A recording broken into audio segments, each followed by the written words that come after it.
नमस्कार अमरावती. अमरावतीतील गाडगेनगर पोलीस ठाण्याजवळ महानगरपालिकेने सुमारे 33 लाख रुपये खर्च करून सार्वजनिक शौचालय उभारले. मात्र पाणी पुरवठा आणि नियमित देखभालीच्या अभावामुळे हे शौचालय गेल्या 4 वर्षांपासून नागरिकांच्या वापरासाठी सुरूच करण्यात आलेले नाही, असा आरोप शिवसेनेच्या पदाधिकाऱ्यांनी केला आहे. या प्रश्नाकडे प्रशासनाचे लक्ष वेधण्यासाठी शिवसेनेने गुरुवारी या बंद शौचालयाचे प्रतिकात्मक उद्घाटन करत अनोख्या पद्धतीने आंदोलन छेडले. यावेळी मनपा प्रशासनाविरोधात जोरदार घोषणाबाजीही करण्यात आली. आंदोलनाच्या म्हणण्यानुसार या शौचालयाबाबत अनेक वेळा निवेदने देऊनही महानगरपालिकेने कोणतीही ठोस कारवाई केली नाही. परिणामी परिसरात घाण साचून दुर्गंधी पसरत असून नागरिकांच्या आरोग्याचा प्रश्न निर्माण झाला आहे. नागरिकांच्या सोयीसाठी उभारलेली ही सुविधा वर्षानुवर्षे बंद असल्याने सार्वजनिक निधीचा अपव्यय झाल्याचा आरोपही शिवसेनेने केला आहे. मनपा प्रशासन आणि लोकप्रतिनिधींनी तातडीने या प्रश्नाची दखल घेऊन शौचालय सुरू करावे, अशी मागणी आंदोलनकर्त्यांनी केली. यावेळी पाणी पुरवठा, स्वच्छता आणि आवश्यक सुविधांसह शौचालय त्वरित कार्यान्वित करून त्याची नियमित देखभाल करावी, अन्यथा यापेक्षाही तीव्र आंदोलन करण्यात येईल, असा इशारा शिवसेनेच्या पदाधिकाऱ्यांनी दिला.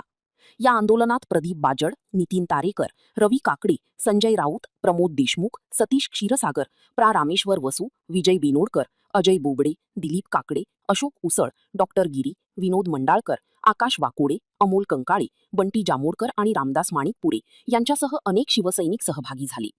गेले 4-5 वर्षापासून या ठिकाणी कोणतंही मेंटेनन्स नाही, पाण्याची सुविधा नाही, अत्यंत घाणेरड्या परिस्थितीमध्ये हे शौचालय आहे. या ठिकाणी महानगरपालिकेने 33 लाख रुपये खर्च केले, पण अजून याचं उद्घाटन झालं नव्हतं.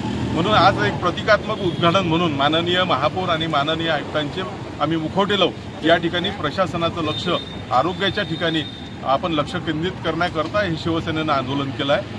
आजही प्रशासन जर जागं झालं नाही तर यासाठी आम्हाला याच्यापेक्षा मोठं आंदोलन करावं लागेल व लोकप्रतिनिधी आणि महानगरपालिकेचा प्रशासनाचा निषेध करावा लागेल.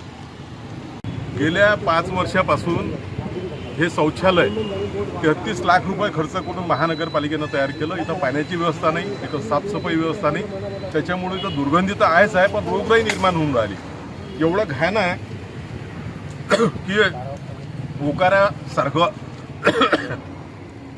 होऊ शकते. या ठिकाणी याच्याच आळोसाला सगळ्या ठिकाणी कचरा डेपो झालेला आहे. तिकडल्या बाजूनं इकडल्या बाजूनं संडासाचं दार उघडलं तर ओकारी झाल्याशिवाय राहणार नाही. एवढी वाईट परिस्थिती असताना मुख्य रोडवर हे शौचालय आहे. महानगरपालिकेचं एवढं निर्दयी आणि एवढं बेकार काम मी कुठंच कधी पाहिलं नाही. म्हणून प्रशासनाला माझी विनंती आहे, एक तर हे मळं काढून टाका, नाही तर कमीत कमी याचं डेली स्वच्छता ठेवण्यात यावी व लोकांच्या हे 33 लाख रुपये उपयोगी आले पाहिजे. माननीय पालकमंत्री, माननीय या भागाचे आमदार आणि इतरही जास्तीचे असलेले आमदार यांनाही मी अशी विनंती करतो की अशा प्रश्नाकडे आपण का डोकावत नाही.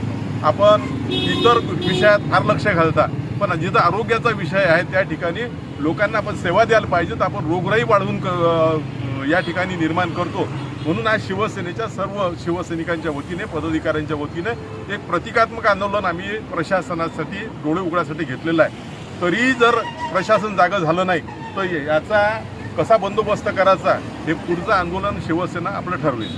आंदोलनात एक प्रतिकात्मक आंदोलन केलेलं आहे की महापौर आणि माननीय आयुक्तांचं आणि लोकप्रतिनिधीचं या ठिकाणी लक्ष वेधण्याकरता हे आम्ही एक आंदोलन केलं.